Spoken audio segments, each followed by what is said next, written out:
A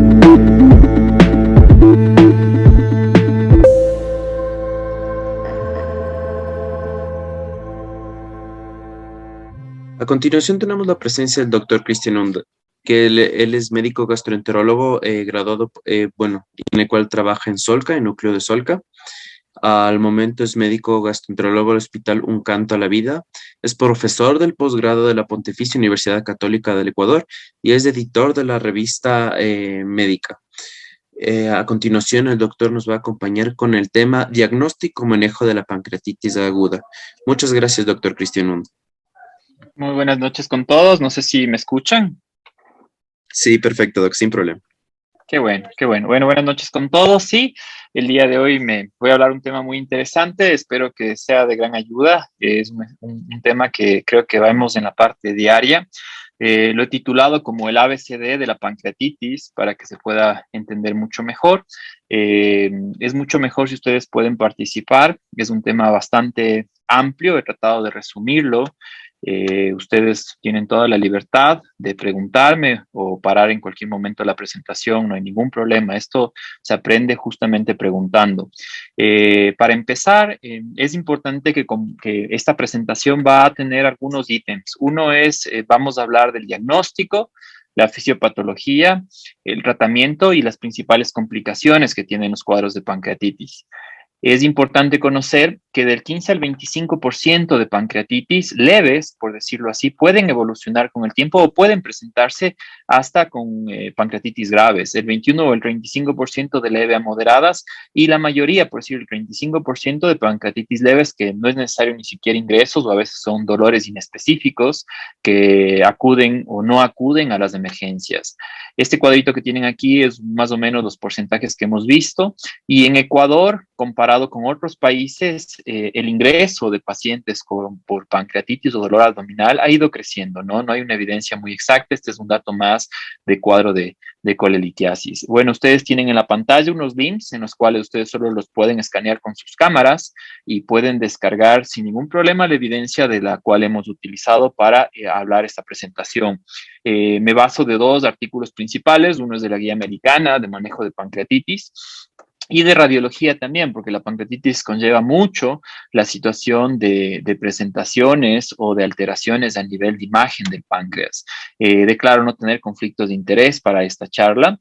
Les quería hacer una pregunta, no pude por cuestiones del tiempo lanzar una encuesta. Porque no fui el anfitrión, pero es importante conocer cuáles son de las siguientes causas más comunes de pancreatitis aguda en América. Les había puesto enfermedades de cálculos biliares, hipertrigliceridemia, hiperparatiroidismo, alcoholismo o medicación. No sé si alguien del quórum puede contestar esta pregunta o dar una opinión o tal vez mandarme un mensaje, igual no habría ningún problema. Veo que Carla me manda uno, enfermedades biliares, Brian Santiago también, y todos creo que se van a enfocar por las enfermedades de cálculos biliares, ¿no? Las enfermedades de cálculos biliares son una de las principales causas, más del 85% de pancreatitis. Perfecto. Al final de la charla, quiero que ustedes como participantes estén más familiarizados con las principales etiologías de pancreatitis agudas, las diferentes sistemas de clasificación de pancreatitis agudas. No voy a quedarme mucho porque les voy a explicar justamente cómo se manejan los sistemas de clasificación y de diagnóstico para pancreatitis aguda, que es la parte más importante de las cuales ustedes deben conocer. El diagnóstico de pancreatitis aguda, que quede súper claro. Los regímenes terapéuticos en la pancreatitis aguda y las complicaciones a largo plazo de las pancreatitis agudas. Creo que esto es una de las principales cosas que quiero que ustedes, al familiarizar esta charla, que está programada más o menos de 45 minutos, ustedes las tengan. Como veo que son un poco tímidos, el grupo, no tengo ningún problema. Tengo abierto algunas pestañas con la de chatear, entonces pueden enviarme sin ningún problema preguntas y yo iré con la exposición sin ningún problema respondiendo sin ningún problema contestando las mismas. Bueno, les voy a iniciar esta presentación con la situación de dos casos. Alma es una paciente de 58 años de edad que consulta con dolor en epigastrio intenso y vómitos de 14 horas de duración que comenzaron después de la cena de la noche anterior. No tiene antecedentes de consumo de alcohol y no toma medicamentos. En el examen físico tiene una frecuencia de 110 latidos por minuto y moderada intensidad de dolor a nivel de epigastrio sin signos peritoneales. No se lo ve muy bien ahí, creo que por el fondo de la diapositiva. El recuento de glóbulos blancos es de 18.500 y tiene un hematocrito del 49%. Yo con esto les daría una pregunta, ¿y qué solicitar? Pero bueno, todo el mundo, como estamos en una charla de pancreatitis, me iría amilasa y lipasa, que es algo que se solicita en todas las emergencias o en todas las situaciones, o nos han enseñado en el pregrado. Ella tiene una amilasa sérica de 450 con un corte de 50 del límite superior y una lipasa de 320. La glucemia es de 220 miligramos sobre decilitros y el nivel de suero o transglutaminasa, el TGO, es de 280 y del lactato de hidrogenasa de 860. Es importante que con esto yo les haría una gran pregunta, es decir, los valores de calcio, albúmina, triglicéridos y electrolitos son normales. ¿Qué diagnóstico les sugiere el cuadro clínico? Pancreatitis directamente, pero pancreatitis leve, moderada, severa, podrían decirlo con eso. Y la siguiente pregunta, ¿cómo evaluaría su pronóstico? ¿Evaluarían directamente con algún otro examen? Igual, por el chat pueden responderlo, decirlo. ¿Qué otro examen solicitarían para saber el pronóstico de ella? Y por finalizar, ¿cuál sería la etiología más probable? No sé si ya se, con esta simple historia, ustedes podrían decirme cuál sería la etiología de ella. Y no sé si pueden responder a alguien por el chat para ver que no sea una, si no parece que solo yo hablo. Entonces, para ver que por lo menos alguien tenga alguna inquietud.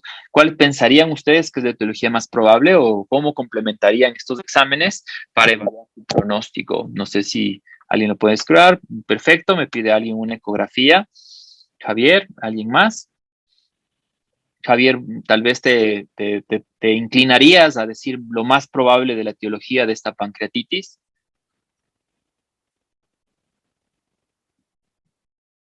¿No? Porque la ecografía supongo que es encasillado un poco a la etiología de esta pancreatitis, ¿no? Biliar, ya, es una pancreatitis biliar, perfecto. Daría yo la pregunta, ¿por qué pensarías que es biliar, no? La ecografía te va a confirmar por ser unas principales etiologías, no tiene ninguna otra alteración y lo más probable, indudablemente, es que el eco sea para descartar que en la vesícula tenga litiasis, que es un alto valor predictivo, o más aún si lo tendría en el colédoco, ¿sí?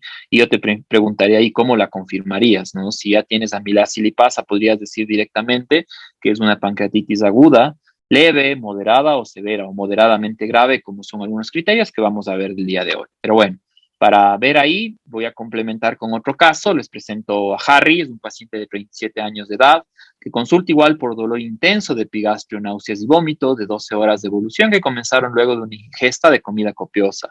Tienen antecedentes de consumo de alcohol y de tabaquismo. El examen físico está normotenso, febril de 38 grados, igual taquicárdico, 120 lados por minuto. Y en el abdomen hay una defensa, un dolor en epigastrio, pero sin signos peritoneales. El recuento es de 12.500 blancos y un hematocrito de 45%. Yo les daría lo mismo, tiene una amilasa elevada, 650, glucosa de 120, TGO de 180 y lactato de hidrogenasa de 730. Los valores de calcio, triglicéridos, creatinina y electrolitos son normales y la ecografía abdominal descarta litiasis y la viabilidad no se encuentra dilatada. Con esto les volvería a preguntar lo mismo. ¿Qué diagnóstico les sugiere el cuadro clínico enfocado a pancreatitis y cómo evaluaría su pronóstico y qué etiología pensarían que en este caso podría ser? Tal vez Javier, si te arriesgas a decir cuál sería la etiología o Brian o el doctor Altamirano, o Carla tal vez. Alcoholismo, ¿no? Lo más común. La segunda de las principales etiologías sería por alcohol realmente. Entonces, es importante porque en nuestro medio a veces vienen pacientes y la anamnesis indudablemente es considerar esta situación, ver una de las principales etiologías que ven a nuestra cabeza. Espero que al finalizar esta charla pueda despejarles a ustedes algunas dudas, sobre todo de pronósticos. Bueno, antes de hablar de pancreatitis, debemos considerarnos muy bien y enfocarnos siempre de la anatomía, fisiología. Esto nos va a ayudar un sinnúmero de ocasiones a no olvidarnos de los cuadros. En medicina hay demasiadas presentaciones clínicas, pero si nosotros nos enfocamos en lo más básico, nunca nos vamos a olvidar, sea cual sea nuestra especialización. Recordar que pesa de 75 a 100 gramos, mide más o menos de 15 a 20 centímetros, y siempre que vienen los pacientes a la consulta o se quiere hacer algo de intervencionismo, es importante considerar esta imagen. Como podemos ver, el páncreas está en el nivel de la cara posterior del estómago, en contacto con el colédoco, principalmente la cabeza y el Wilson. Es importante saber los puntos, creo que en esta diapositiva no se las puede ver muy bien por algo de la presentación, pero sobre todo las partes retroperitoneales, porque las partes retroperitoneales me van a responder a mí a lo largo del tiempo, y de esta charla les voy a explicar mucho mejor la cuestión del dolor, porque el dolor de pancreatitis es muy característico. Y esto es importante, ¿por qué? Porque nos va a permitir distinguir y comprender justamente cómo viene el paciente con un cuadro de pancreatitis. Como podemos ver aquí anatómicamente mucho más, el conducto biliar y el esfínter del conducto pancreático tienen una comunicación semejante a nivel del ODI, y también podemos ver que las porciones descendentes del duodeno, que es justamente acá donde está el mouse con la punta, tiene algunas irrigaciones, tanto de la arteria gastroduodenal, que es importante que se considera a nivel de cirugía, indudablemente con el conducto pancreático principal, y a considerar las cuestiones de venas grandes o de la vena porta, ¿no? Para no pararme por cuestiones del tiempo, vamos a avanzar y explicarles una definición que se hace desde la Unión Europea, y me apego mucho a ella. Es que la pancreatitis se define como un proceso inflamatorio agudo y principalmente sin infección del páncreas. Quiero que se lleven esa idea. Cuando ustedes escuchen de pancreatitis, quiero que se les venga esa idea de definición. Ahí ya ganamos casi el 20% del manejo inicial o de considerar de lo que es una pancreatitis. Cuando ustedes escuchen una pancreatitis, es un proceso inflamatorio agudo. Estamos hablando de una pancreatitis aguda, indudablemente, sin infección del páncreas. Eso es importantísimo. No puedo decir que el páncreas de inicio tiene una pancreatitis aguda y se ha infectado. No, no, no. Podría pasar, pero de inicio sin infección. Independientemente de su etiología, con un curso clínico diferente y a menudo impredecible. Las pancreatitis a veces puede transformarse en impredecibles dependiendo del manejo, pero gracias a la evidencia que tenemos actualmente, la situación general de las pancreatitis pueden ser tratadas, y eso es importante que lo consideren, y vamos a hablar que se pueden salvar muchas vidas, jóvenes sobre todo. Se requiere que cumplan algunos de los tres principales criterios. Quisiera que me lo pongan. No sé, doctor Macías, el doctor Altamirano o la doctora Carla, si tienen algunos, cuáles son los principales criterios para pancreatitis aguda. No sé si me pueden colocar igualmente, sin ningún problema, en el chat. O alguien se arriesga o igualmente participa. Es mucho mejor esto, mucho más didáctico, por decirlo así. ¿Cuáles son los criterios para diagnóstico de pancreatitis? ¿Qué debemos considerar? ¿Cuáles son los principales criterios? ¿Cómo viene el paciente? ¿Qué espero y cómo lo confirmo, no? Si son criterios de Atlanta que se actualizaron desde el año 76 y bueno, en el año 83 pidieron algunos pequeños cambios. ¿Alguien? Amilasa lipasa, Javier, muy bien. ¿Algún otro criterio? Serían enzimas pancreáticas, por decirlo así. Criterios de Ransom, que nos dice la doctora Cadena, son criterios de imagen, ¿ok? Que también se consideraban anteriormente, y los vamos a ver ahora, que hay que ser muy claro en lo que solicitamos o tenemos. ¿Alguien más, tal vez? ¿No? Bueno, una cosa fundamental de la pancreatitis es el principal, por decirlo así, es el dolor abdominal. Estamos hablando de criterios generales. El paciente debe cumplir dos de estos tres criterios que les voy a comentar a continuación para decir yo que ese paciente tiene pancreatitis, o después confirmar sin ningún problema o ver si existe alguna duda diagnóstica. Pero siempre se van a quedar de esto. Un paciente tiene que tener dolor abdominal. El segundo es elevación de las concentraciones séricas de amilasa o lipasa. Este es un dato muy importante que se está actualizando. A veces hay pacientes que ingresan y por cuestiones, diría yo, de esquemas o de algoritmos diagnósticos de las emergencias, va amilasa lipasa todos, y es importante considerar por el tiempo de elevación. Entonces, amilasa o lipasa de 2 a 3 veces del límite superior de la normalidad. Si viene un paciente con dolor abdominal y amilasa 2 o 3 veces el límite superior de la normalidad, yo ya puedo considerar que es una pancreatitis, ¿ok? Si viene un paciente con lipasa y dolor abdominal, ya puedo decir que es una pancreatitis, pero viene solo con dolor abdominal o viene solo con lipasa, me quedaría con la duda y solicitaría un tercer criterio, que es hallazgos típicos de la imagen. Y por eso es que los criterios de Ransom, anteriormente de la imagen, por sí solos no me cumplen un criterio de pancreatitis, ¿ok? Algo que quiero que se queden en la cabeza es que la imagen es una de las últimas ruedas, por decirlo así, para confirmar la pancreatitis. Por lo general, solo se deben solicitar los dos primeros, dolor abdominal o amilasa o lipasa. A veces solicitan los dos porque se pueden presentar, pero no son criterios importantes que se deban cumplir solo uno, sino dos de tres. Y la imagen de entrada no tiene un valor pronóstico. Ya vamos a ver que nos va a ayudar justamente con la evolución del caso, ¿sí? Bueno, la incidencia por cada 100.000 habitantes se presentan de 26 a 43 casos por cada 100.000 habitantes al año. Es importante considerarlo esto. De 10 al 15%, como hablamos al inicio, son casos severos. Entonces debemos saber, nosotros debemos estar muy bien preparados para poder tratar pancreatitis, diagnosticar y tratar. Es fundamental, el tiempo es oro en la pancreatitis, es importante diagnosticar y tratar. Si tratamos, el pronóstico va a cambiar, puede ser muy impredecible, como decíamos al inicio, pero el pronóstico puede cambiar y esto es a considerarle. No existe diferenciación significativa en el género entre hombres y mujeres. Hay un estudio bastante interesante que se publicó en el año 2016, que lo hizo el grupo ECO en Europa.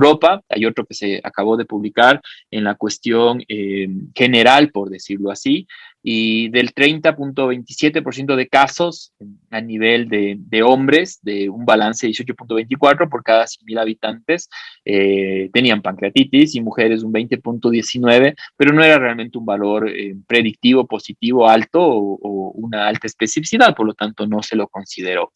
La mortalidad igual no hubo gran diferencia. Indudablemente algo que les voy a aclarar el día de hoy, no quiero ahondar mucho porque esto es más un tema de hilar muy fino, es que el cuadro agudo de pancreatitis produce en Europa y Reino Unido 1.6 muertes por cada 100.000 habitantes, con un índice de confianza muy importante, y de las pancreatitis que son agudas, las cuales o pueden cronificar y pueden producir una muerte, del 0.09, es mucho más bajo, pero vamos a ver que ese es un criterio que es importante considerar. Ocurre a media edad y con la vejez puede aumentar las características y sobre todo algunas etiologías pueden ir cambiando. Este es un estudio, como podemos observar, que como los años se han ido modificando, ahora tenemos más casos de pancreatitis en personas, por decirlo así, de edad más avanzada, pero esto es un criterio a considerar de entrada, ¿no? Un dato que no se tomaba en cuenta antes es cuántas pancreatitis agudas pueden progresar a pancreatitis crónica. Y esto es importante, ¿por qué? Porque cada vez que un paciente tiene pancreatitis, aunque sea de etiología biliar y se resuelve en la misma hospitalización o lo que se debe hacer, nosotros debemos tener muy en cuenta que algunos pacientes pueden progresar a tener, o algunas etiologías son más preponderantes a presentar pancreatitis crónica con el tiempo. El 24.1 pueden progresar a una pancreatitis crónica, es decir, no se hizo una revisión, no en todas las pancreatitis. El 48.2% de pancreatitis alcohólica son más preponderantes. Si una persona tiene pancreatitis crónica, que con el tiempo vuelve a presentar varias pancreatitis, sobre todo si no se corrige o no se puede evitar ese alcoholismo. El 47% de pancreatitis idiopática es altísimo. Todos los pacientes que no tienen una etiología de ingreso o de diagnóstico se va a considerar que son indudablemente pancreatitis idiopáticas, y el 4.8 de otras causas, ¿no? Con la progresión de relación de alta mortalidad, el 2.7.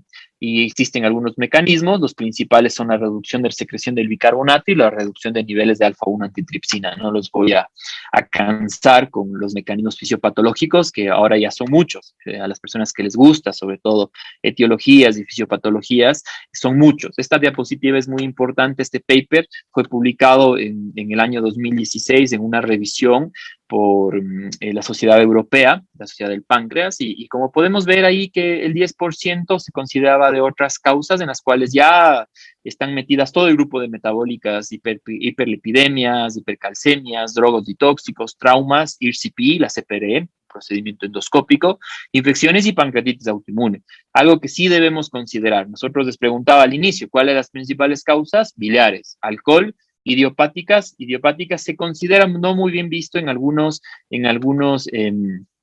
artículos o revisiones de otros países, pero ahora sí se considera que en el grupo de otras existen muchas otras causas, ¿no? Y el alcohol, cuando hablamos directamente menos del 5%.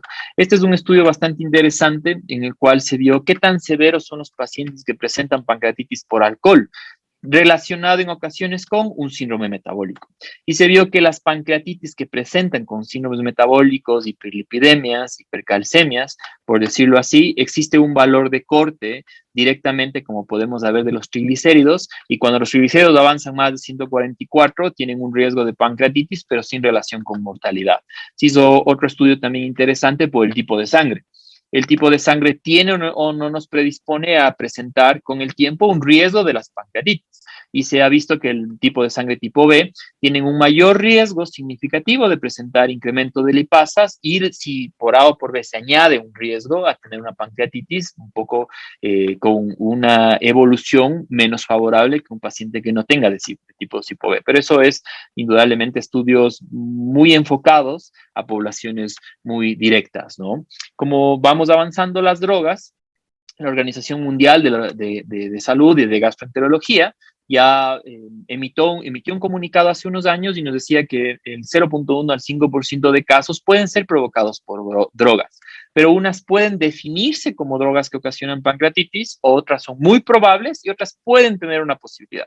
Les ha colocado aquí las principales que pueden tener la satioprina, la mecractopurina, el ácido valproico, el dinanocine, son drogas que pueden y están comprobadas que pueden provocar pancreatitis. ¿Sí?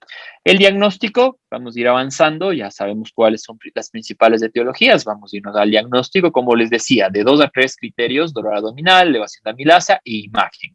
Y ahí, cuando yo le solicitaba al inicio cómo complementaría, el doctor Borja me decía una ecografía, ¿no? Siempre el primer estudio diagnóstico de entrada de etiología, más que de pancreatitis, va a ser la ecografía. Tiene una sensibilidad del 60, 80 o 20% y una especificidad hasta el 90%, pero es muy examinador dependiente.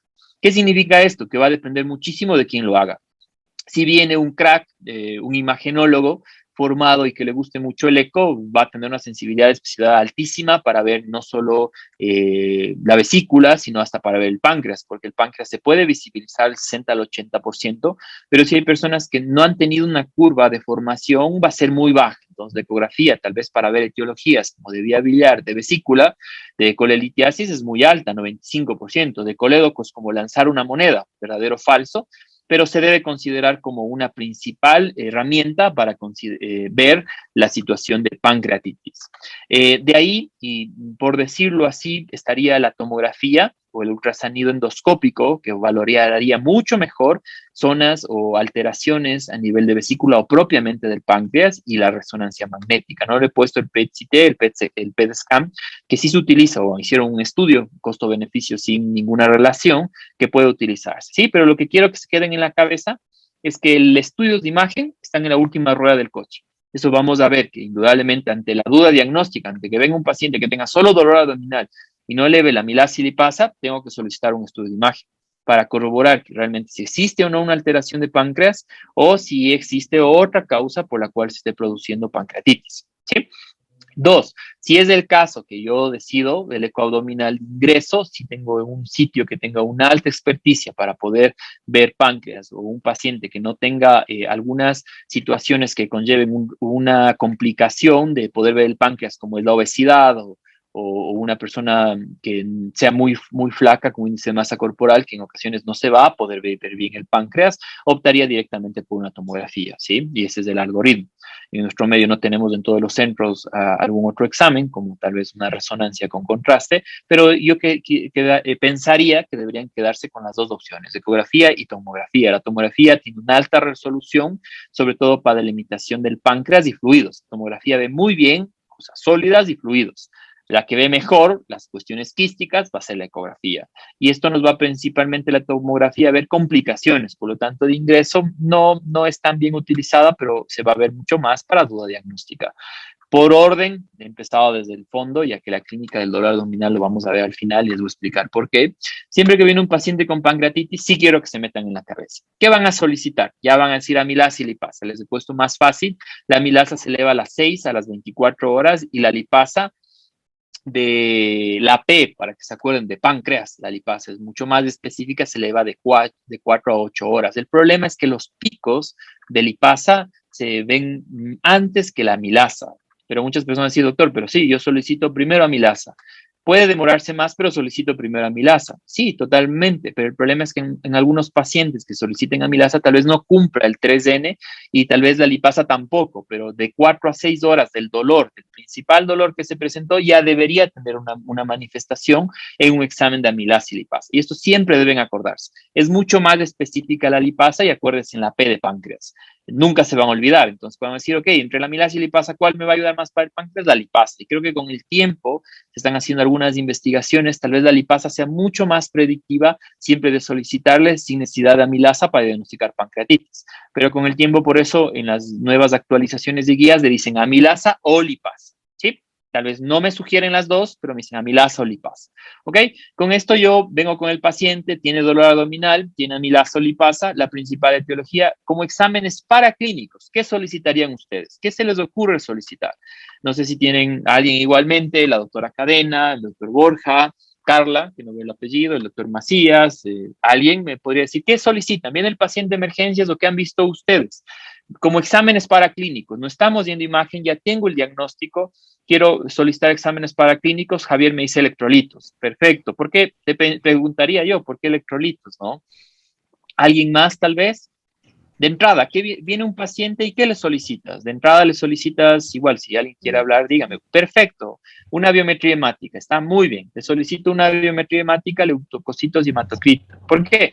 Porque el hematocrito me va a ayudar para algo muy importante, ¿no? Para saber un poco el pronóstico. Alguien me dice PCR, Carla, vamos a ver el PCR y yo te diría la procalcitonina, PCR, ¿algo más? ¿Alguien más? Nos falta algo más. Vamos muy bien. Biometría, lactato deshidrogenasa, viste que en el caso de los pacientes la habían solicitado, muy bien, pero algo más. Falta algo que es muy común. Ustedes en todo el medio los ven que ya estamos bien. Una biometría, gasometría para realizar la escala de Apache, me dice Paulina. Perfecto. La gasometría es fundamental. Pero aparte de la gasometría, ya nos fuimos. Creo que es lo que complementa todos los exámenes va a ser la gasometría. Pero para que ustedes siempre se acuerden, yo necesito que me digan, ¿qué más? ¿Qué más me permite valorar? Bueno, para etiología, triglicéridos, ¿no? Ese va a ser el segundo caso de Paulina que me está indicando. Quiero que siempre se acuerden y ustedes sean muy ordenaditos. Cuando uno es súper ordenado y va a valorar un paciente, hagan cuenta que una persona ve 8 pancreatitis por semana y otra paciente, en cambio, otro médico ve 40 por semana y otro ve 1.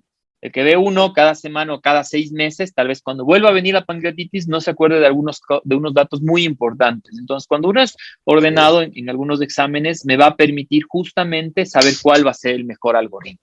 ¿Sí? Entonces, siempre vamos a solicitar desde lo más básico. No digo por solicitar una cosa y esperar, no. De entrada, solicitar. Ya confirmé la pancreatitis, yo necesito saber el pronóstico de la pancreatitis y la etiología. Son dos cosas fundamentales, pronóstico y etiología. Para el pronóstico voy a solicitar una biometría con leucocitos y hematocrito, un perfil hepático que no me va a dar el pronóstico, pero sí un poco la etiología, por decirlo así.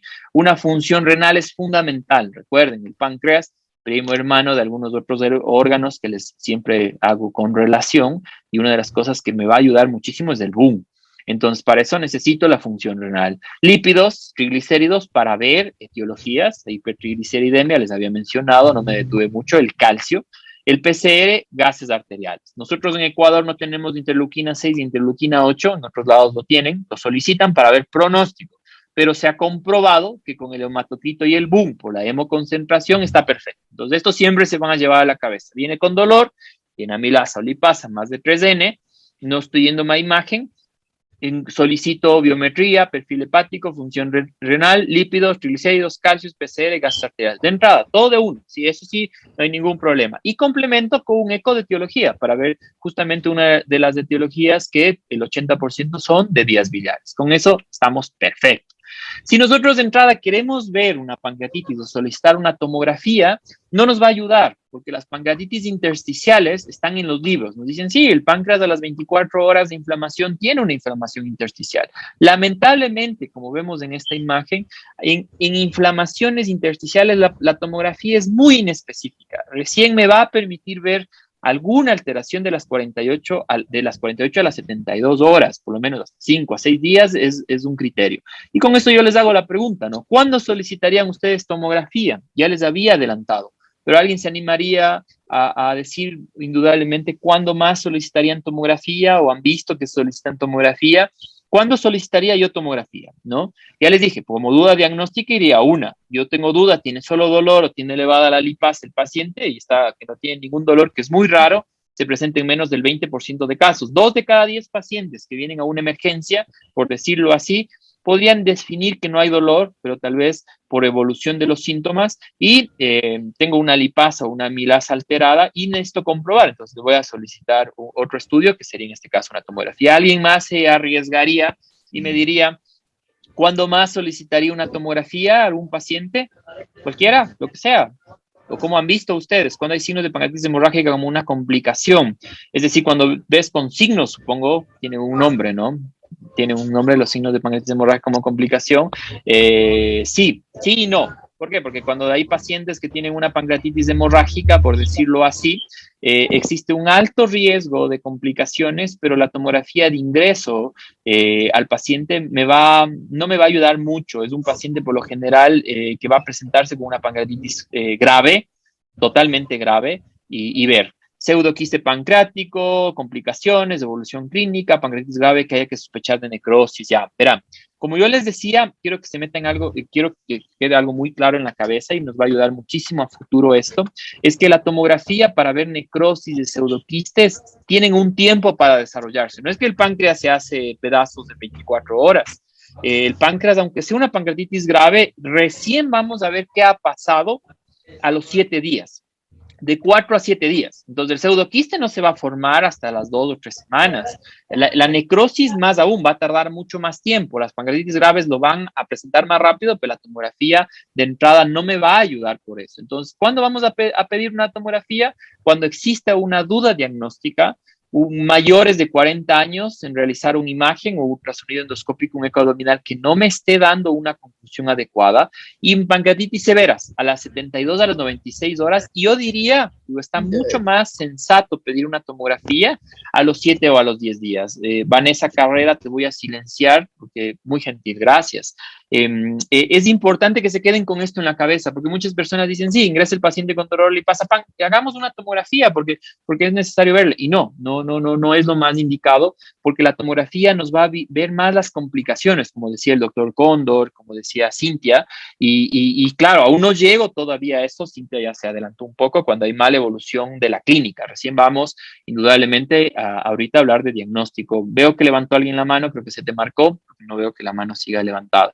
Es importante considerar esto. Y siempre que ustedes ya vean un diagnóstico, hemos ido de etiologías, ya tenemos el diagnóstico de la pancreatitis, por decirlo así, y lo primero, ya los primeros exámenes que voy a solicitar, yo les diría, ¿cuáles son los marcadores de gravedad y pronóstico de una pancreatitis? Yo como médico esto me va a distinguir del resto, siempre, me va a distinguir muchísimo, porque yo cuando veo una pancreatitis ya diagnostico, yo dependiendo de lo que haya solicitado anteriormente de ingreso, yo voy a decir, esta pancreatitis tiene un alto riesgo de ir mal, y tal vez tenga que conversar por otras medidas de soporte con el paciente y con la familia, o puedo decir, tal vez esta pancreatitis va a ir muy bien, va a ir bastante bien, es una pancreatitis leve o moderadamente grave que va a ir bastante bien, y vamos a ir viendo la evolución. Como les decía al inicio de la definición del criterio como tal, es considerar que son impredecibles como el clima, impredecibles como algunas situaciones que nosotros no podemos controlar. Pero alguien me podría decir, ¿cuáles son los marcadores de gravedad y pronóstico? No estoy hablando todavía de escalas, ¿no? Sino solo, ¿cuáles consideran ustedes que son los marcadores de gravedad? Hematocrito mayor a 44, me dice, y PCR mayor a 150. Paulina, perfecto. ¿Algo más? ¿Alguien más se arriesga? ¿No? Vemos un 20 segundos. PCR y acidosis. Bueno, es muy grande decir acidosis. Eso no está considerado la acidosis. ¿Por qué te da acidosis? Sería mi pregunta. El PCR sí, pero es importante que ustedes sepan los valores, porque si ustedes, eso sí me dicen, ok, PCR o hematocrito, me quedo en las mismas, ¿no? Quiero que se queden con unos valores y les voy a enseñar algo que es muy fácil. ¿Alguien más?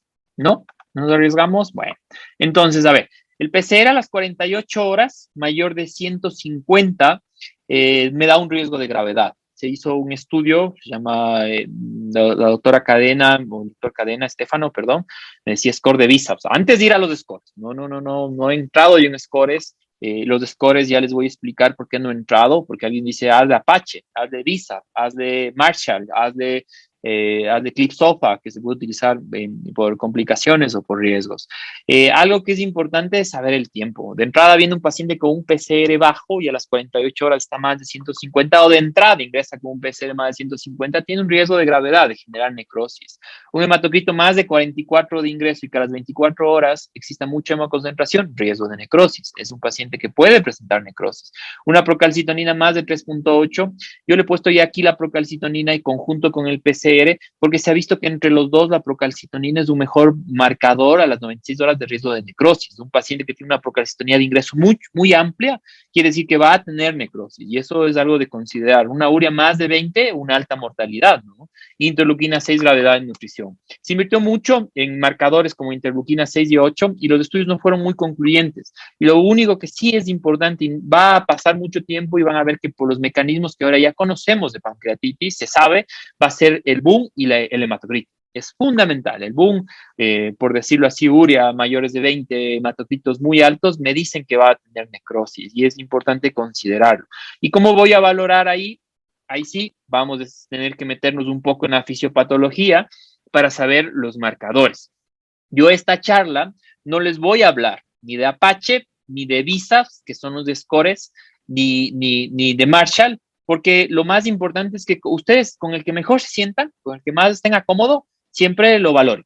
¿Sí? Yo me siento mejor con el Marshall, porque los estudios más grandes del Marshall predice sobre todo complicaciones de sistemas, y eso me permite a mí a la larga, con un marcador inicial, guiarme mucho mejor. Pero lo más importante que los scores, hasta que ustedes calculen el Apache, que tiene más de 10 puntos, y otros que tienen 3 a 6 puntos, y el VISAP, que yo sepa qué me va a ocasionar o qué me está dando ese score para ocasionar un problema. Antes de los años, hace 10 años, se hablaba muy poco de la fisiopatología de pancreatitis, porque se consideraba algunas cosas que con el tiempo y con los estudios in vitro, sobre todo, se han ido aclarando, ¿no? Entonces, lo que principalmente se sabe ahora, y es muy importante, es que hay algunas fases. Una intracelular, intracinal, pancreática y sistémica, como síndrome de disfunción orgánica. La pancreatitis, como les hablaba al inicio, el páncreas es un órgano muy especial tanto por su inflamación o por cuestiones oncológicas. Y por eso es que se hace muy difícil, tanto en ocasiones, diagnósticos tardíos o mal diagnósticos que conllevan que el páncreas es muy celoso, puede complicarse. Y por eso les decía al inicio que la pancreatitis puede ser un poco impredecible. No me voy a detener mucho a hablarles a las fases, sobre todo porque existen muchas situaciones, y esto creo que en una charla no es adecuado explicarles, porque tal vez a algunas personas no les gusta, o a otras personas es necesario sentarse y a ver todas las cuestiones, las fases intracelulares, cómo existe por presión, cómo ingresa el calcio, cuando exista alteraciones del aparato de Golgi, pero sí les voy hoy a resumir en un algoritmo, y más que nada en una fisiopatología, para que ustedes tengan en cuenta qué es lo que pasa y por qué en ocasiones es importante presentarse y ver qué puede pasar con este paciente. El alcohol, en cambio, aquí sucede más en fases intracelulares, sobre todo a nivel de canales y de calcio y de algunas otras situaciones. Igual con la concentración tóxica del calcio y algunas otras cuestiones externas. Bueno, esto es algo que se publicó el año anterior, y es algo importante. Hicieron una revisión, un paper, en las cuales veían los niveles de complicaciones que se podían ir presentando por alteraciones a nivel mitocondriales y acinares en algunas cosas, sobre todo porque antes se pensaba que la bilis presentaba una obstrucción, y había sobre todo como un medio que no permitía funcionar adecuadamente. Entonces yo, en cambio, les voy a hablar ahora con un algoritmo diagnóstico que me parece mucho más fácil. Las activaciones anormales siempre de los simógenos, aquí ustedes ven que aquí está el duodeno, aquí es una piedra, va a haber un reflujo de la bilis, y lo que va a hacer es producir un aumento de la presión, porque como no puede salir la bilis, el principal mecanismo, de lo más común a lo más raro, aumenta la presión, y esta presión intraductal que se genera va a generar que exista un incremento a nivel acinar y exista un desencadenante de inflamación, y este reflujo que vamos a tener indudablemente del duodeno, y por una cuestión general va a haber una activación primaria, y esto va a tener aquí una escala, por decirlo así, del nivel del simógeno, y vamos a ver que existe una activación intracelular, intraductal a nivel pancreático, y genera inflamación intersticial. Y ahí se producen todos los reactantes de inflamación intersticial, interleuquinas, una activación de la tripsina con los gránulos de simógeno, y la fosfolipasa 2, elastasa y los ribonucleasas y todo lo que conlleva una inflamación. Y esto se traduce, por decirlo así, o se lo puede decir, en una autodigestión del páncreas. El páncreas, sus enzimas del páncreas como tal, lo que van a ocasionar es que justamente comience el mismo a autodigerirse. Entonces se ha visto que algunos mecanismos, algunos pacientes presentan esta autodigestión mucho más rápido que otros. No puedo decirles ni hay algo muy sensato que diga, el que tuvo pancreatitis por sales biliares va a ser diferente del alcohol. Lo que sí se ha visto más complicaciones son en algunos metabólicos, como los triglicéridos. Las pancreatitis por hipertrigliceridemia pueden tener un pronóstico no tan adecuado que otras, pero así con un valor predictivo muy alto y muy significativos, no, nada que ver. Entonces, cuando existe esa autodigestión, existe una estimulación del plexo celíaco y sobre todo retroperitoneal, y ahí está el dolor característico a nivel de epigastrio, que es un dolor muy intenso, que no calma por nada. El paciente con pancreatitis y litiasis renal es muy típico, viene con un dolor que desde el ingreso, yo digo, este paciente lo está molestando muchísimo, que no puede ni moverse y no lo calma por nada, y esto ocasiona náuseas, vómitos, y de ingreso me va a ayudar a pensar, y esto se da indudablemente por la interleuquina 6, factor de necrosis tumoral y sustancia P.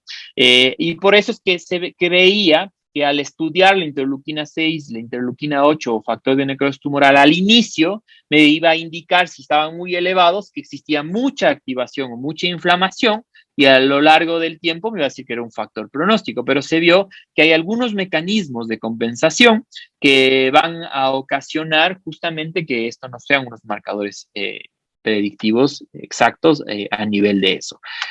Para que ustedes se queden con una idea, la irritación de la cuintinada, de la motilidad a nivel del diafragma, por los diferentes mecanismos a nivel de inflamación, produce que algunos sistemas se comiencen a activar.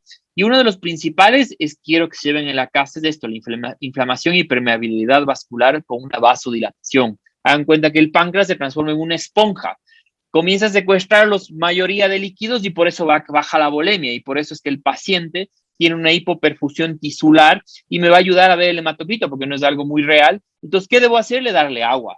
Si yo no le doy agua a un paciente que ingresa con pancreatitis, lo que estoy haciendo es que ese paciente, esa esponja como tal, haga que exista mayor daño. No tiene dónde absorber, comienza a dañarse. Entonces, yo tengo que darle agua, pero ya vamos a ver con un criterio mucho más adecuado. Y por eso es que existe una concentración total, la irritación a nivel de la cuestión general de formaciones de interleuquinas y de fosfolipasa 2, perdón, que se me está cambiando, es por un problema de la presentación, está la explicación por qué el paciente puede presentar una alteración pulmonar.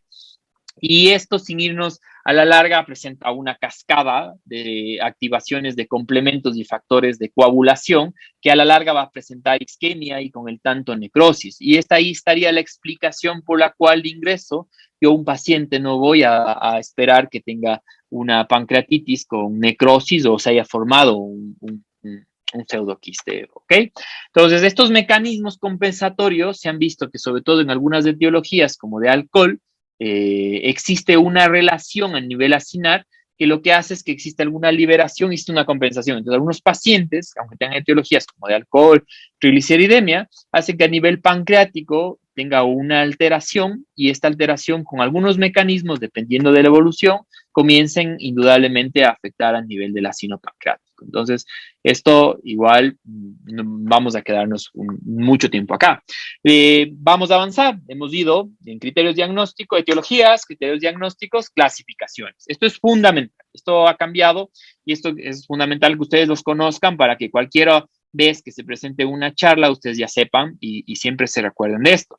Se vio que es necesario que todos hablemos del mismo idioma, es decir, el internista, el gastroenterólogo, todos. ¿Y cuál es el mismo idioma? Clasificar a la pancreatitis. De ingreso ya solicité entrado exámenes, la etiología.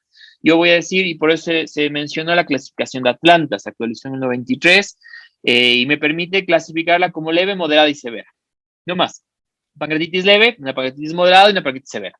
Y algo que quiero que se queden ustedes y quiero que nunca se olviden es que la pancreatitis leve es un paciente que viene con criterios diagnósticos para pancreatitis, pero no presenta una falla de órganos. Le hago exámenes, le hago la etiología, sé que es biliar, sé que es alcohólica porque no tengo otra causa, triglicéridos, calcio, y digo, ok, es una pancreatitis leve de etiología biliar. Ahí se tiene nombre y apellido, se escucha muy bonito. Leve de etiología biliar. Moderada es cuando el paciente ingresa con criterios de pancreatitis, pero tiene una falla menos de 48 horas. Es decir, el paciente ingresa y tiene 48 horas y a las 48 horas se corrige la falla. Entonces, yo le digo moderada o se llama a otros moderadamente grave. ¿Por qué? ¿Por qué dicen moderadamente grave? Porque hay pacientes que inician con una falla y persiste y se queda y se transforma en severa. Puede ser con una complicación local o sistémica. ¿Qué quiere decir esto? Un derrame pulmonar, un problema renal, cualquier situación externa que puede llevarse, pero que debe corregirse a las 48 horas. Viene el paciente de emergencia con una falla, dura menos de 48 horas, tiene una pancreatitis moderada, yo le pongo de ingreso que ya tiene una falla, entonces viene el paciente, no lo pongo con leve, le digo una pancreatitis moderada, veo su evolución y veo qué es lo que sucede. Todo va a depender mucho, indudablemente, del pronóstico y del tratamiento. Y cuando esa falla persiste más de 48 horas, severa. Veía a alguien de ustedes que me decía hemorrágica, pancreatitis hemorrágica o signos de mal pronóstico, es decir, equimosis a nivel del flanco derecho. Y eso de entrada ya me dice que tiene una pancreatitis severa o tiene algo, pero va a tener reflejado con exámenes, se van a reflejar con exámenes.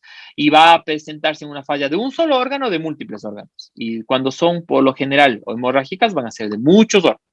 Y algo que les hablaba del inicio con el diagnóstico, les decía que es fundamental, es justamente con esto, que vamos a hablar de local y sistémico. Si es leve, no va a tener necrosis de páncreas. Estamos hablando de un páncreas que presentó alguna situación y algún mecanismo le permitió irse resolviendo y indudablemente va a evolucionar bien, por lo tanto no va a tener necrosis, pero si es no moderada, puede ser que en algunos pacientes del 30% genere necrosis con el tiempo o haya transcurrido con un fallo transitorio, respiratorio, renal, que se corrige con la hidratación o con el tratamiento y no sea necesario. Pero puedo verlo yo en ese paciente con el tiempo que puede presentar necrosis, por eso es impredecible. Impredecible porque viene un paciente, no tiene un criterio, se corrige y después viene de 2 o 3 semanas y ha tenido un pseudoquiste. No es que solo los pacientes con pancreatitis severa van a presentar un pseudoquiste. Indudablemente los pacientes que tengan una escala de severidad tengo un alto riesgo de necrosis. Y ahí recuerden el hematocrito, el PCR o la procalcitonina elevada a las 48 horas o 96 horas que persiste elevada y no baja, tiene un alto riesgo de necrosis. Y estoy pensando en necrosis, ¿sí? No he hablado, sigo hablando de estéril. No estoy hablando que un paciente tiene alguna infección. Por eso, de entrada, no voy a enviar ni a dar antibióticos. Y crítica, que es un nuevo criterio que se actualizó el año anterior, es cuando existe del paciente va tan mal que es una necrosis tanto del páncreas o alrededor del páncreas o retroperitoneal, pero que ha persistido con un fallo que no le ha permitido recuperarse y eso le está complicando su hospitalización, le está prolongando su hospitalización. Y acá abajo los he colocado como local y sistémica. ¿Por qué? Porque local, pancreático y peripancreático. Y siempre tienen que ustedes acordarse esto. El páncreas puede complicarse como solito dentro del páncreas o afuera a nivel de correderas o a nivel peripancreático. Y sistémico con un fallo con una persistencia más o menor de 48 horas, que es del rango que me va a permitir encasillar de moderada a severa. Y con esto, ¿qué es importante que ustedes sepan? No voy a repetir exámenes cada 24 horas. ¿Por qué? Porque si el paciente ya tiene una escala, a las 24 horas no me va a ayudar, porque recién a las 48 horas yo voy a saber qué va a pasar. Entonces, el paciente a las 24 horas, solo que exista alguna complicación externa, yo debo estar solicitando un examen. Si no, no es necesario. Ingresa, ya sé cuál es el riesgo, ya le dije, es un paciente con pancreatitis moderada, tiene un fallo respiratorio por una PAFI elevada, por ingreso una creatinina, y yo que sé, un derrame, y le voy a valorar en 48 horas, sobre todo por su funcionalidad. Entonces, a las 48 horas voy a volver a pedir una escala y voy a ver si esa falla del órgano se ha corregido con el tratamiento de inicio y si no, le voy a decir, ok, este paciente tiene una pancreatitis severa, ha persistido más de 48 horas y tengo que tenerlo más tiempo porque tiene un alto riesgo de necrosis, ¿sí? Hasta ahora ni siquiera he pedido tomografía, ¿no? No estoy hablando de tomografías y eso nos va a ayudar muchísimo. Voy a ir, ya vimos las etiologías, vimos cómo es el diagnóstico, vimos un poco de fisiopatología, sin ahondar mucho por el tiempo, y lo más importante es el tratamiento. Esto es un eje, un pirámide fundamental. Creo que muchas causas o muchas enfermedades importantísimas hay que saberlas diagnosticar y tratar, porque si no sabemos tratar, la pancreatitis no va a ir bien. La pancreatitis necesita agua, eso es fundamental, necesita agua. Entonces vamos a ir fluidos, nutrición, antibióticos, analgésica, tratamiento y intervencionismo. Les he puesto los antibióticos ahí, pero ya les voy a indicar por qué. El paciente ingresa y las 12 a 24 horas son importantísimas. Importantísimas. Si alguien no hubo el diagnóstico oportuno, el paciente estuvo con dolor en casa y no acudió, o fue un médico y hubo muchos analgésicos y el paciente ingresa y no tuvo un tratamiento de entrada muy bueno, no le va a ir bien. Necesita hidratarse, ese páncreas necesita agua. Y esto ha cambiado y les voy a enseñar por qué. Porque ahora se habla por respuesta. Antes se decía dale agua al paciente, pero no se hablaba de respuesta. Entonces se dice que una solución isotónica cristaloide se peleaban, que el lactato, que la solución salina, que todos son igual, sirven por igual. Lactato, las 24 primeras horas ayuda muchísimo, ¿sí? Sobre todo porque tiene un balance hidroelectrolítico de potasio. Carla me decía de acidosis, supongo que sabe muy bien mecanismos de compensación hidroelectrolítica, y ahí está una respuesta porque el lactato me ayuda. Pero si entrada puedo dar solución salina, se ha visto que igual, las dos están perfectas. Lo importante es hidratar. Hidratar con bolos al paciente de ingreso de 250 a 50 ml y calcularle por kilo de peso. Las primeras 6 horas. ¿Cuál es el problema? Que el paciente puede ingresar y el paciente ingresa y nadie a veces calcula el gasto urinario. Y si no se calcula el gasto urinario, yo no puedo llenarle de agua suficiente. Va a ir mal. Yo tengo que saber, dependiendo del gasto urinario, si me freno en la hidratación o aumento la hidratación. Entonces, eso va a ser progresivo. Pero de entrada, se dan de 250 a 500 ml de una solución isotónica cristaloide y le calculo 20 ml por kilo. Los europeos y los norteamericanos son muy agresivos. De entrada doy 20 ml, pesa 70 kilos, 2 por 7, 140 de entrada le conservo y le mando 3 ml por kilo hora dependiendo de su hidratación. Pero algo que es muy importante que yo debo calcular es de 5 a 10 ml. Yo siempre se debe iniciar con 5, les va bastante bien por kilo de peso.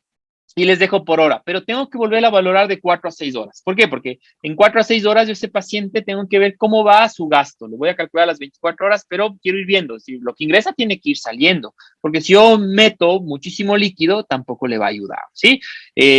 Muy agresivo las 12 a 24 horas y muy conservador después de las 24 horas. ¿Sí? Me voy a quedar con una hidratación conservadora después de las 24 horas. Bolos, si el paciente es hipotensa o está muy taquicárdico, le va a ayudar a corregir su hipotensión y taquicárdico, y voy a revalorar los líquidos cada 6 horas y 24 a 48 horas también me va a permitir revalorar. El objetivo es disminuir el boom y mantener un adecuado gasto urinario. Eso es fundamental. Si yo veo que con la hidratación no estoy teniendo un gasto urinario, no voy a hidratar más. No voy a iniciar diuréticos, sino que tengo que volver a revalorar si estoy bien con la etiología o este paciente va a tener un riesgo a la larga de generar una complicación. Y esto es importante considerar. Y si el boom no lo logro disminuir con balances iniciales muy altos, tengo que volver a valorar y reconsiderar. Se han hecho muchísimos estudios de lactato versus solución salina. Aquí pongo solo uno.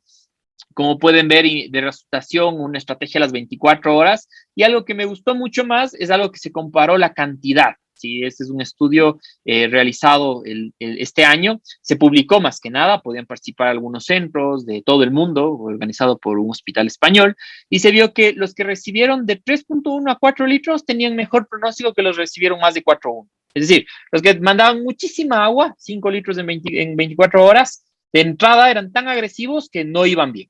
Y los pacientes que eran muchos más conservadores, es decir, conservadores en el contexto de no dar poca agua. Imagínense lo que es dar 3 litros en 24 horas, es bastante, ¿no?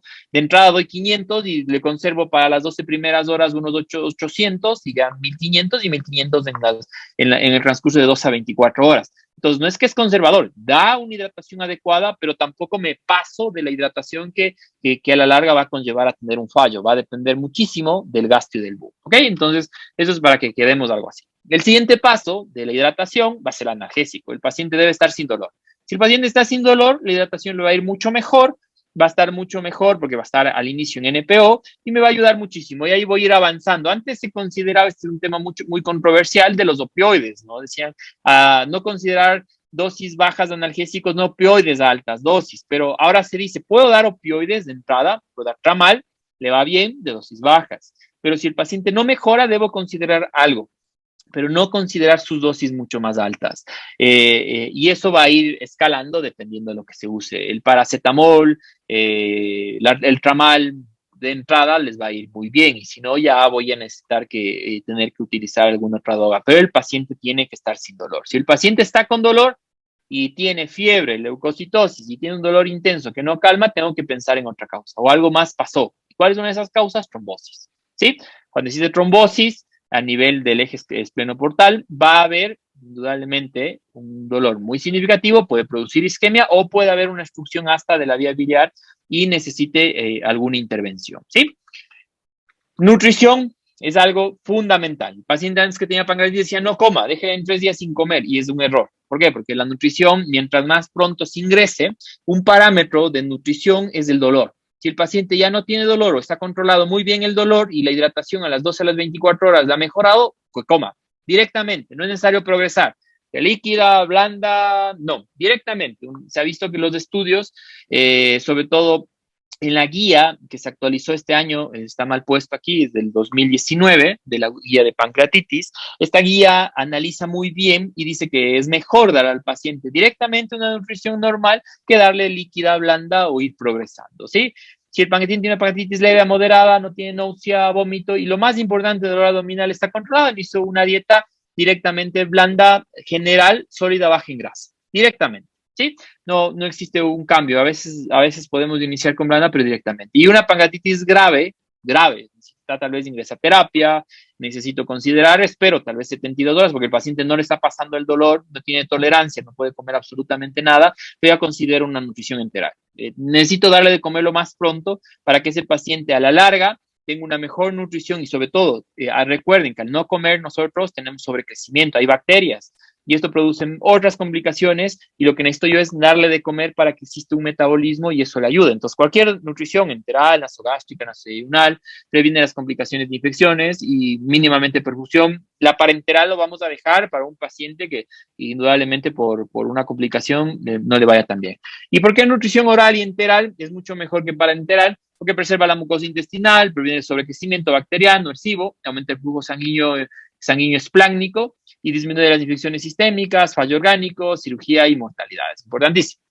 Los antibióticos, 1 de 3 casos, pueden desarrollar pancreatitis infectada con el tiempo, pero de entrada puede tener leucocitosis y la leucocitosis no explica que el paciente esté infectada, especifica que es una respuesta inflamatoria de su cuerpo. La procalcitonina alta de ingreso es un mal pronóstico, pero no me dice que ese paciente esté infectado, me dice que está teniendo demasiada inflamación, que puede infectarse y puede tener un riesgo de muerte más del 50%. Hay una controversia y se dice que a las 48 horas, si el paciente no va bien, y el paciente, ese es un estudio sobre todo japonés, que indica que si el paciente no va bien en el contexto general de una pancreatitis, inicia antibióticos, carbapenémicos, porque recuerden que no todos los antibióticos traspasan a nivel de páncreas. Entonces ellos inician un antibiótico que a la larga se ha ido bien, pero es muy controversial. Realmente eso ya depende de individualizar cada paciente. No se debe usar antibióticos de entrada, se debe usar solo en casos muy específicos y que se deban valorar en cada paciente y dependiendo, ¿sí? Entonces, no es una explicación que la leucocitosis sea una explicación de esto. Profilaxis antibiótica severa o pancreatitis necrotizante lo indicó la AGA, que no es importante. Si existe una infección extrapancreática como colangitis, infección de vías urinarias, neumonía, flebitis, sepsis, que no tenga que ver con relación, la colangitis sí por una etiología, se debe pancultivar y dependiendo de eso, direccionar el antibiótico. Pero la única indicación que el paciente que tenga pancreatitis, que deba hacerse una CEPRE, es que esté en colangitis. No se hace CEPRES en pacientes que tengan coledocolitiasis y pancreatitis. Si no está en colangitis, no se debe hacer. Y indudablemente, Las pancreatitis infectadas, cuando hay afectaciones del parénquima más del 30% y más del 30% del páncreas, debo considerar y una probable mejoría, que no tenga de 7 días de hospitalización, tal vez considerar una aspiración con aguja o inicio empírico mejor de antibióticos. Y sobre todo, si ya veo gas en la tomografía, es un signo de infección. Si veo gas en la tomografía a los 7 días, a las 72, 96 horas, es que ese paciente se infectó. Tiene un riesgo de haberse infectado por una pancreatitis grave y yo debo iniciar antibióticos, pero debo individualizar cada caso. Las complicaciones de infecciones de pancreatitis aguda necrotizante no está indicado una profilaxis, aumenta el riesgo de infección intraabdominal, sobre todo de fúngicos, de una guía de la ESCA del 2018 y me va a aconsejar dar un tratamiento antifúngicos. En necrosis infectada debo iniciar con carbapenémicos, como les había mencionado, porque pasan, o metronidazol o alta dosis de cefalosporinas que también pasan a nivel de páncreas. Los patógenos más aislados van a ser coli, proteus, enterobacter, y esto me va a permitir a tiempo disminuir la mortalidad. Si el paciente a las 48 horas no va bien y hago un estudio tomográfico que tenga una complicación a los 4 o 6 días, tengo que considerar indudablemente iniciar antibióticos para que mejore mi pronóstico. Pero recuerden que los antibióticos son mi carta bajo la manga. ¿Por qué? Porque si el paciente va bien y veo yo que puedo corregir solo con hidratación, no debo iniciar antibióticos, aunque tenga 20,000 blancos. Eso va a cambiar tal vez su Apache, pero en las 24 o 48 horas van a corregirse y el paciente va a ir bastante bien. Pero si de entrada yo tengo un paciente que no tiene bien, tiene escalas muy altas, DISAPS o Marshall, que me dan una escala de un fallo orgánico, no me va a ayudar y no voy a poder ir, ¿no? Algo que nos habíamos olvidado con el tiempo son las heparinas de bajo peso.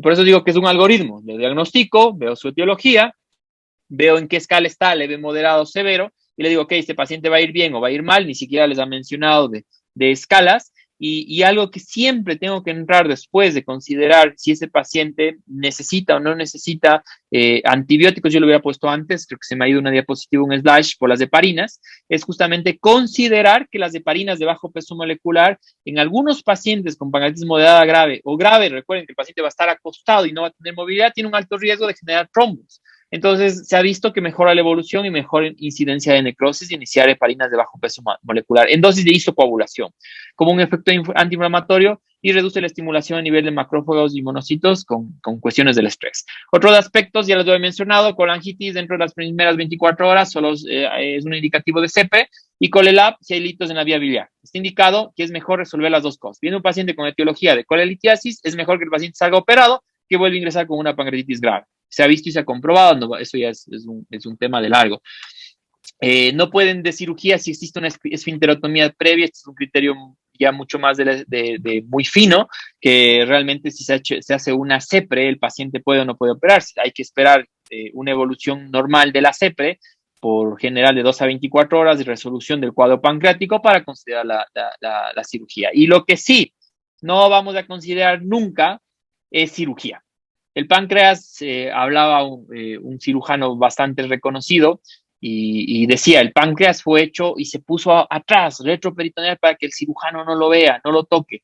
Y es verdad, las pancreatitis, de entrada lo menos, ahorita lo que más se hace intervencionismo endoscópico o radiológico es para prevenir justamente que el cirujano manipule y vea ese páncreas. Por cuestiones del tiempo, vamos a ver aquí que el paciente ingresa, restituyo líquidos agresivamente las 24 horas, veo las 48 horas, veo cómo está, si no va bien, considero nutrición enteral y considero si no antibióticos en infecciones documentadas a las 2 semanas o puede ir antes del antibiótico individualizando cada caso, ¿sí?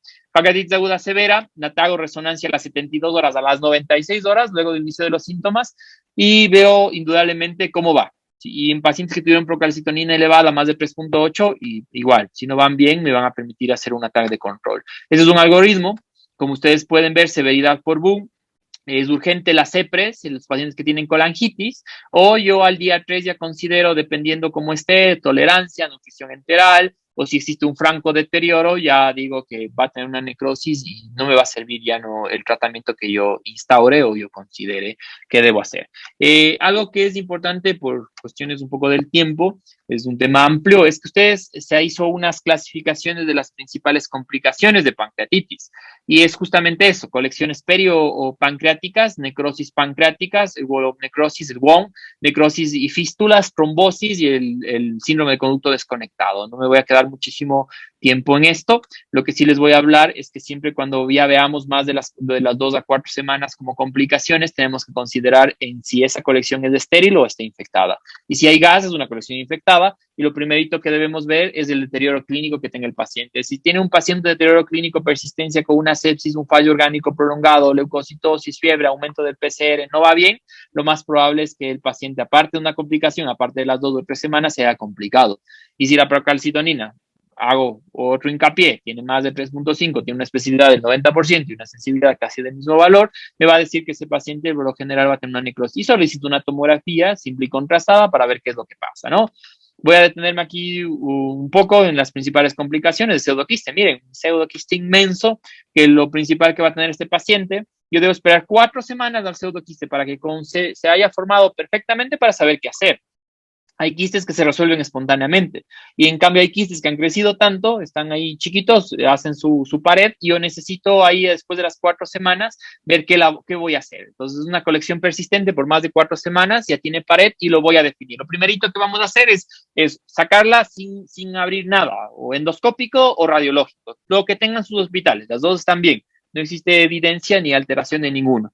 Si el paciente con el tiempo se encapsula y tiene una pared fibrosa, con tejido de granulación bien definido, yo ya puedo pinchar. ¿Por qué puedo pinchar? Porque le voy a quitar el agua, el quiste es agua, y a la larga esto se va a quedar y no va a haber ninguna complicación. Si no está bien formado y lo pincho, él va a ser una fístula. ¿Qué quiere decir con esto? Que él va a seguir produciéndose. Produce, y ahí va a necesitar que tener algún otro método terapéutico más avanzado que no en todos los centros se tiene. El 40% a las 6 semanas tienen resolución espontánea y no los ven más de las 12 semanas. Avanza 2 semanas y se resuelven, pero menos del 20% van a requerir una intervención. ¿Sí?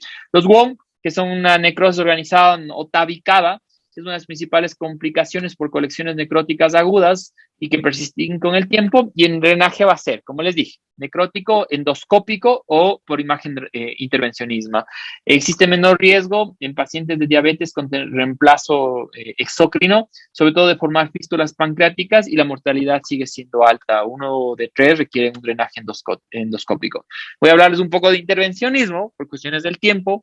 Todo se puede hacer ahora por endoscopía, por eso la gastroenterología es hermosa, porque ahora la endoscopía ha avanzado tanto que podemos drenar, podemos limpiar zonas infectadas. Si hay una compresión orgánica por este efecto del pseudoquiste, disminuye la falla orgánica en el 28%. Y ahora se utilizan los stents. Antes se utilizaban stents plásticos, como ven aquí en la imagen, se hacía una derivación endoscópica, y ahora ya vienen los stents metálicos, y lo mejor es los LAMS. ¿Qué son los LAMS? Son stents metálicos de aproximación luminal. Aproximan dos paredes, entonces él hace un hueco bien ecoendoscópica, veo dónde está el quiste, libero un LAM y el LAM me permite justamente hacia la pared corregir todo lo que está. No me voy a detener para hablar de complicaciones locales, pero este es un slash que debo considerar que la localización, qué contenido tiene y cuál es su grosor. Siempre deben acordarse de estas 3 cosas cuando hablo de complicaciones. ¿Dónde está localizado? ¿En el páncreas, fuera o en otro lado? ¿Qué contenido tiene, líquido, sólido, gas? ¿Y cuál es el grosor? Delgado o grueso. ¿Por qué? Porque ya con este algoritmo, con esta diapositiva, ustedes saben qué hacer. El paciente tiene una localización pancreática, un pseudoquiste de contenido líquido, de pared delgada, no le toco, me falta. De pared gruesa, lo dreno. El paciente tiene una localización peripancreática de contenido sólido, delgado o grueso, yo tengo que considerar hacer una necrosectomía vía endoscópica o tratar de hacer algún intervencionismo. Si el paciente tiene una localización pancreática o peripancreática, gas, delgado, grueso, está infectado, inicio antibióticos y corrijo justamente de esto. Y miren, este algoritmo es importantísimo, sobre todo por los días, cuando hablamos de tratamiento y qué debemos ir haciendo. Resucito con líquidos, existió un adecuado manejo, tiene tolerancia oral adecuada, o inicio directamente. Y el día 4 estoy pensando en iniciar nutrición enteral, no profilaxis antibiótica, probióticos no están indicados, no se ha visto importantes, y no tengo indicaciones de soporte. Si avanza con el tiempo, mayor mortalidad, tiene una clínica evidente, yo tengo que ver qué es lo que pasa. Pincho esa colección con una aguja para ver si hay necrosis o no hay necrosis, y veo el tratamiento si es endoscópico o no es endoscópico, dependiendo del sistema. Y ahora se actualizó en cuestiones. Sí, doctor Cadena. Perdón, Doc, nos quedan unos 5 minutos para que Sí, yo ya termino. Tengo 2 diapositivas justamente por eso. Perfecto, gracias. Sí, En la clasificación de pancreatitis necrotizante, leve, moderada, severa y complicaciones sistémicas o locales de cuestiones críticas, se deben justamente pensar y hablar la cuestión general, ¿sí? ¿Cuál es este manejo? Nosotros antes hablábamos que las nutriciones no mejoran y vimos que se ha visto ahora que la translocación bacteriana justamente en cuestiones perigástricas o duodenales o complicaciones pancreáticas no va bien. Entonces, por esto es necesario indudablemente considerar a corto tiempo mejorar. ¿Ok? Con esto les agradezco. Era un tema, creo que me un poco más de la necrosis y les agradezco a todos y creo que estos años y sobre todo los años de pandemia, todos estos años los principales héroes son los médicos que están en todos los índices y todas las situaciones. No sé si tienen alguna inquietud, alguna pregunta. Por cuestiones del tiempo tenemos 5 minutos para algún inquietud, una pregunta antes de que se venga la otra presentación. Y les agradezco muchísimo el tiempo y el espacio. Gracias, Doc, por la presentación bastante completa, la verdad. Hay temas que realmente usted nos ha presentado, pancreatitis de la A a la Z, y creo que con esto nos puede servir bastante para saber cómo es el tratamiento inicial y ciertos aspectos. Doc, una pregunta tal vez que se podría dar es, sobre todo usted nos comentó que, bueno, el manejo inicial es una hidratación con bastantes líquidos, bueno, en bolo. ¿Nos podría comentar tal vez qué podríamos hacer para prevenir el riesgo de encharcamiento, más que nada, tal vez que podría tener el paciente? Sí, eso es lo que les hablaba el día de hoy, que algo muy nuevo es considerar el tratamiento por objetivos. ¿Cuáles son los objetivos? Que el paciente, indudablemente, yo inicio por peso de 5 a 10 ml por kilo de peso y valoro de 6 a 8 horas. Si el paciente a las 8 a las 12 horas baja su gasto urinario, no se compensa o se corrige su boom, disminuye la hidratación, porque ese paciente va a ir mal. En cambio, si ese paciente veo que tiene un buen gasto, me quedo con lo mismo y me conservo, ¿no? Es decir, recuerden que un algoritmo, en la práctica clínica, en la mayoría de hospitales, ustedes van a ver que 24 horas, 3 litros no se pasa. Se pasan 2.5, 3 litros. Entonces, y si viene un paciente de 80 años de edad o un enfermo renal crónico, un insuficiente cardíaco, debo iniciar de 3 a 5 por kilo y por hora. Eso es lo indicado y todo va a depender de verlo. ¿Cuál es el problema? Que si un médico tiene que ver a 20 pacientes y 2 de esos tienen pancreatitis, tal vez le deje con una hidratación amplia y no me permita valorarle. Lo que sí debemos hacer es justamente verlo a las 6 y a las 8 horas. Con el gasto, es fundamental el gasto urinario. Perfecto, Doc. Sí, sobre todo desde el inicio. Tal vez, Doc, otra pregunta que tendríamos que considerar es, bueno, usted nos comentó los diferentes antibióticos que podemos considerar en el manejo de la pancreatitis igualmente. Tal vez riesgo de resistencia que haya observado, tal vez, y también de infecciones nosocomiales que después se Sí, las... claro, como les dije, y quiero recalcar, los antibióticos no son buenos en las pancreatitis. El antibiótico que solo hay que dar es en complicaciones, ¿sí? Los carbapenémicos son un as bajo la manga que se los utiliza para complicaciones de pancreatitis. Hay mucha resistencia en nuestro medio, demasiado. ¿Por qué? Porque viene el paciente recibiendo acitro y levofloxacino como para la gripe, por virales. Entonces, lo que se debe hacer es justamente definir muy bien, y siempre a mis estudiantes les digo, y tienen ellos un módulo en el posgrado, de que lo que se debe hacer es justamente primero pararme y decir es mi papá. Si a mi papá yo le voy a dar de entrada y mi penen y después no le tengo más que darle, me voy a poner a pensar, ¿qué hago? Entonces yo de entrada tengo si realmente necesita antibiótico y direccionarme. La resistencia en cuadros de necrosis e infecciones pancreáticas se ven más por patologías sobreañadidas en la terapia, neumonías, Klebsiella por infección de vías urinarias y eso cambia el pronóstico del paciente.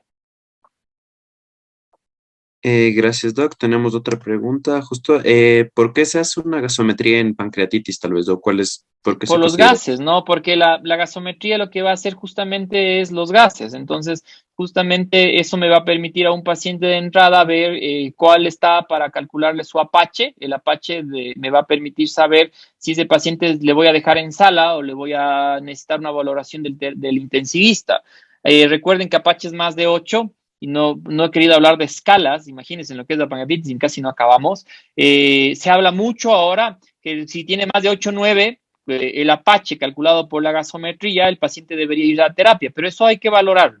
Voy a tener un viejito de 80 años con un Apache de 9 y el viejito está conversando y no necesita terapia. Entonces hay que individualizar. Si el paciente no está bien y tiene un Apache, aunque sea bajo, y tiene marcadores de mal pronóstico, tal vez necesite que le valore el terapista. Pero la gasometría se hace principalmente para valorar un equilibrio hidroelectrolítico que me va a predecir una escala de Apache. Como fármacos como azatioprina, después de cuánto tiempo se uso puede ocasionar pancreatitis. Les había hablado que la Organización Mundial generó que algunos son un riesgo moderado, un riesgo alto y otros que no pueden ocasionar un riesgo. La azatioprina está considerada como un riesgo moderado, se utiliza para enfermedad inflamatoria intestinal y más que el tiempo es justo la alteración en algunos mecanismos citológicos de genéticos. Es decir, que hay pacientes que toman azatioprina y pueden ocasionar pancreatitis y otros pacientes que nunca van a ocasionar pancreatitis de azatioprina. No es por el tiempo, es netamente de cada paciente. Doc, y tal vez otra pregunta también podría ser con respecto al alcoholismo, siendo una de las principales causas también de la pancreatitis. Tal vez, ¿cómo podríamos determinar? Porque hay ciertos pacientes que a veces tienen, no tienen antecedente de alcoholismo, o que, mejor dicho, a veces tienen el antecedente, sin embargo, no lo desarrollan o realmente presentan síntomas mínimos o que tal vez que no son tan visibles a primera vista y también que con la edad a veces es muy difícil de relacionar. Entonces, tal vez, ¿cómo podríamos hacer un poquito más para considerarlo como una de las principales causas o tal vez si la edad es un factor para poder considerarlo asociado? Sí, bueno, el alcoholismo es la segunda causa, la primera es la cálculos, es decir, litiasis. A ver, te voy a responder esto, es algo muy interesante. Se hizo un estudio en el cual veían que cuál puede consumir más licor, los hombres o las mujeres, en el contexto de emborracharse y a la larga le siguieron por 7 meses. Entonces decían como que a los 7 meses cuáles tuvieron más riesgo y fue algo in vitro y comenzaron a sacar una data de muchos pacientes alcohólicos. Al ser la segunda causa el problema del alcohol, esa es que sí va sumando, es decir, que el paciente alcohólico, tal vez los primeros años de alcoholismo no tenga nada, pero después, por alguna afectación que está todo el tiempo, hagan cuenta que me estoy golpeando el dedo con una varilla y a la semana no me pasa nada, pero a las 2 o 3 semanas ese dedo va a estar casi necrotizado. Entonces, lo que va a pasar con el alcohol es algo similar. Entonces, no existe un factor predictivo que lo que consumas a qué tiempo vas a generar una pancreatitis. Lo que sí se ha visto es que cuando generaste la primera pancreatitis por alcohol, que excluye totalmente otras causas, porque el alcohol también es un poco raro, ese paciente tiene un riesgo 24, es decir, 2 de cada 10 pacientes que hacen por alcohol van a volver a hacerse crónicos y van a ingresar al hospital varias veces por pancreatitis. Y se ha visto que en pacientes que aunque dejen el alcohol, se quedan con este riesgo y es porque ya existe un daño a nivel pancreático. Perfecto, Doc, gracias por la aclaración. Una vez más, excelente charla. Espero que a todos les haya quedado claro. Igual la charla del Doc ya queda subida a la plataforma en el caso de que deseen volver a escuchar y volverla a oír.